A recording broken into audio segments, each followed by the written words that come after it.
Hello, everybody. Welcome to April 2024. How's everybody doing? It's been a month, huh?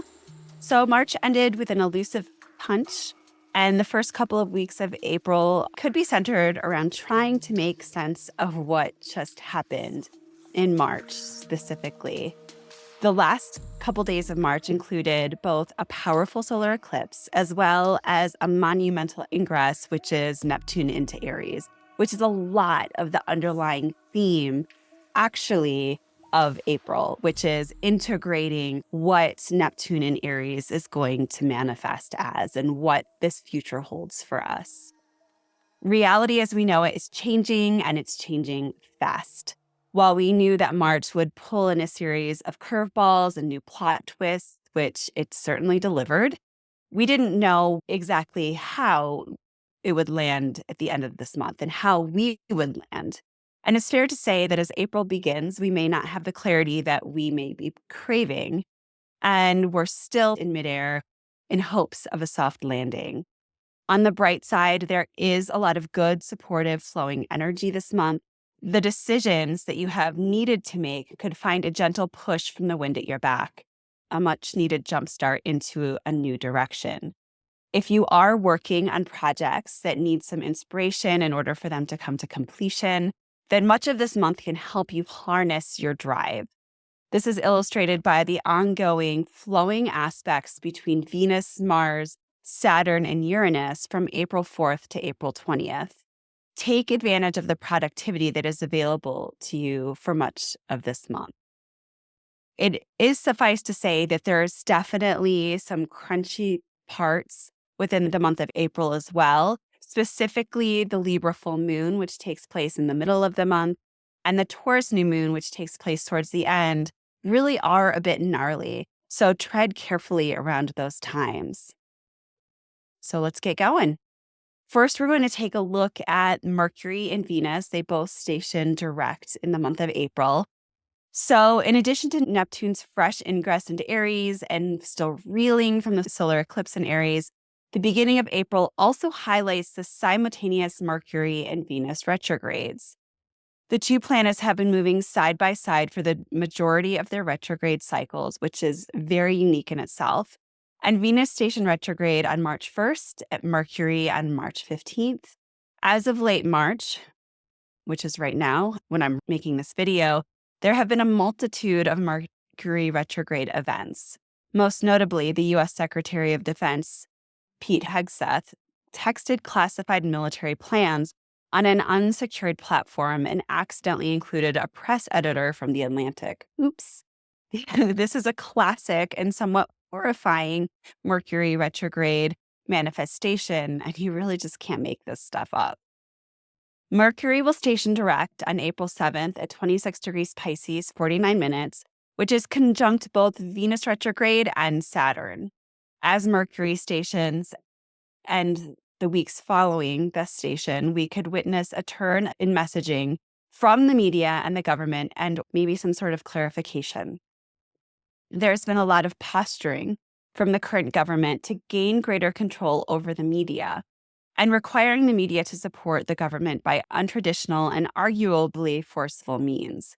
Since 2020 specifically, the truth has felt increasingly more elusive, and this trend looks to be peaking with this Mercury retrograde. The Trump administration has placed historic blockages in the media's way, limiting their access to government information that has traditionally been central to their work. At the same time, alternative media outlets who are in support of the Trump administration have become the mouthpiece for the administration. While this has been incrementally occurring for a while, arguably since the first Trump term, there have been marked changes and quickened progress in Trump's direction in the past month. Several characteristics of this Mercury retrograde indicate that its repercussions could be greater than most other Mercury retrogrades.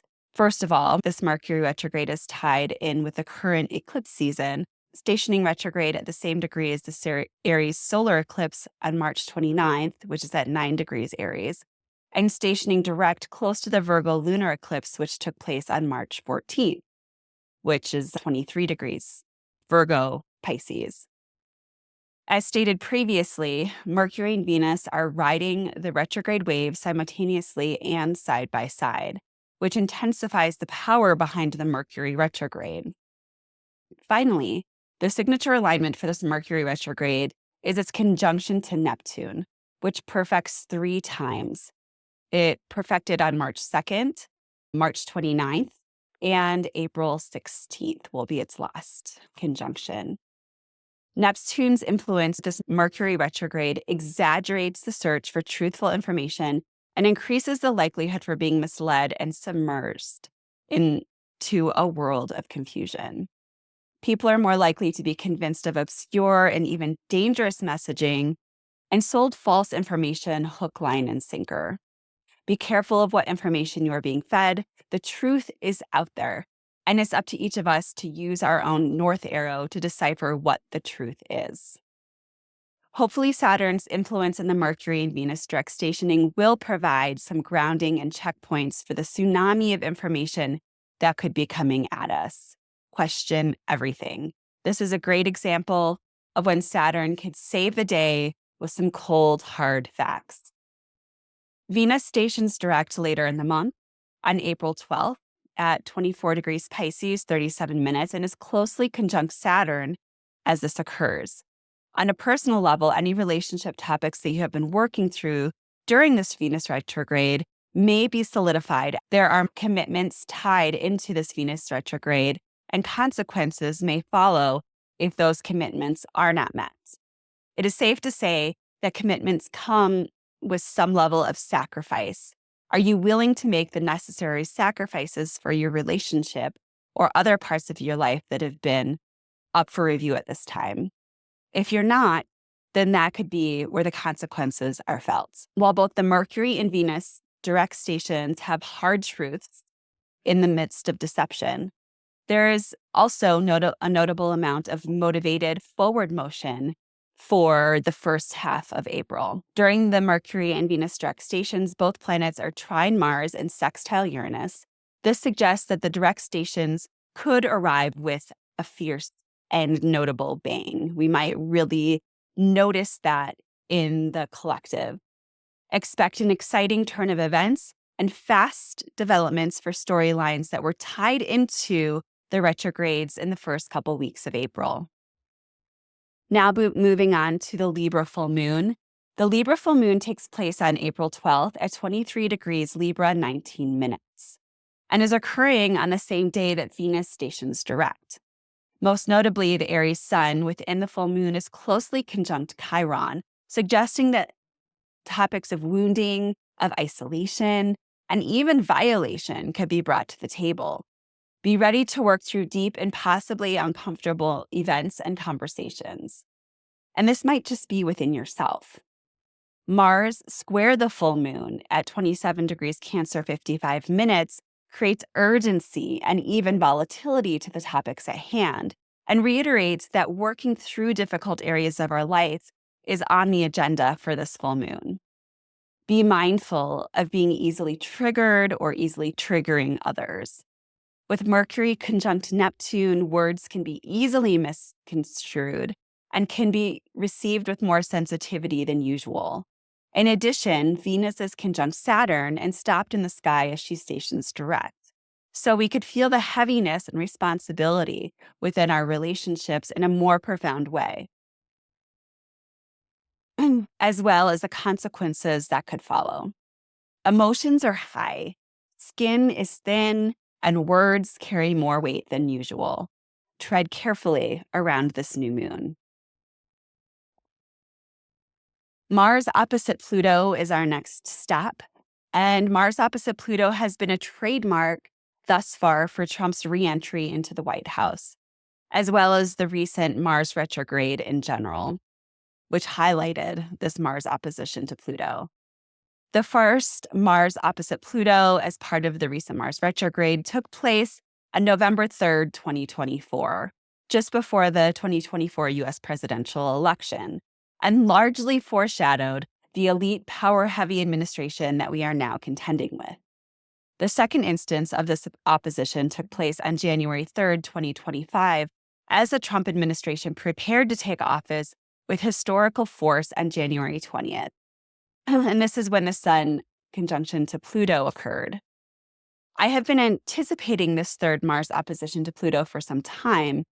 The third and final opposition takes place on April 26, 2025 at 3 degrees, 48 minutes in Leo and Aquarius. It is possible that we have already uncovered the storyline of this powerful and potentially brutal planetary combination, which is a new forceful and even ruthless administration taking its place within the US government. The supporters could describe the circumstances as an administration that exhibits superhuman power, great self-confidence, fortitude, and immense ambition. Either way, this is clearly the core of Mars opposite Pluto influence that we have been under since early November 2024. There will be a crescendo to Mars Pluto. So what we're asking now is, will there be a crescendo to the Mars Pluto in late April with this third pass exposing new levels of ruthlessness? Or will we continue to experience more of the new status quo? For each of you personally, look at what you have located at the very early degrees, so like 0 to 6 degrees of Taurus, Leo, Scorpio, or Aquarius.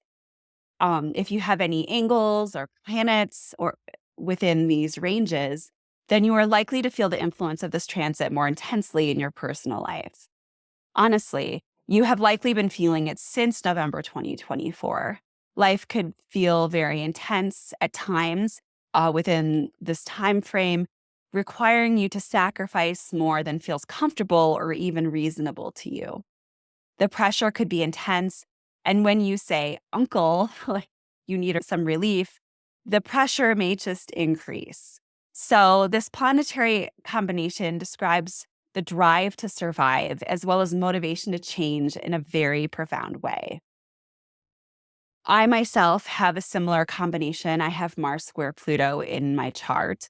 And so someone with this signature, my advice is to surrender with curiosity.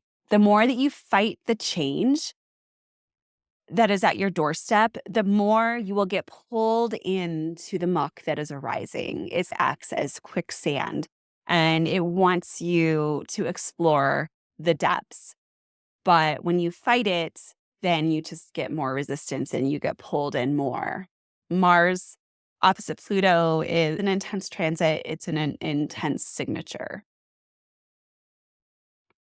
And we don't leave it behind because, as we'll see, it is a centerpiece to the Taurus new moon. A Taurus new moon is amazing. It's quite lovely. The moon is in its sign of exaltation, signaling the beauty and new life of spring in the Northern Hemisphere. This new moon takes place on April 27th at 0 degrees Taurus, 46 minutes. As you may have guessed, and as I already pointed towards, this new moon is square to the Mars-Pluto opposition. So it's very highlighted and takes center stage as part of this new moon energy that we're all going to be experiencing. So a new moon invites us to go inward and work with the fertility within our lives and within our souls. This is creative space where dreams can be made and manifest. With the Mars-Pluto influence, the dream that is calling us is large scale and asking us to go the distance to make those visions a reality. We could be reaching deeper than usual, feeling the urgency behind what we are being called to create. Transformation is strongly on the agenda. The material arising around this new moon could feel threatening. It could feel uncomfortable. It could feel challenging. While a Taurus moon carries a lovely expression of the moon, it can also be the most challenging moon sign to experience harsh aspects from other planets. The moon in Taurus can be like a princess held on high who cannot tolerate the challenges that life has to offer. This lunation is targeting the part of us that is dependent on tranquility, peace, and beauty. We are being compelled to sacrifice a part of our creature comforts in order to make extraordinary changes in our lives. Are you up for the challenge?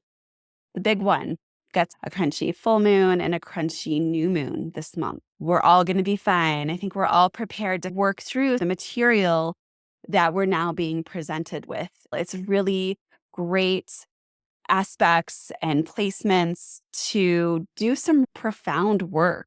So make sure that you're taking the time to go within yourself to do that work.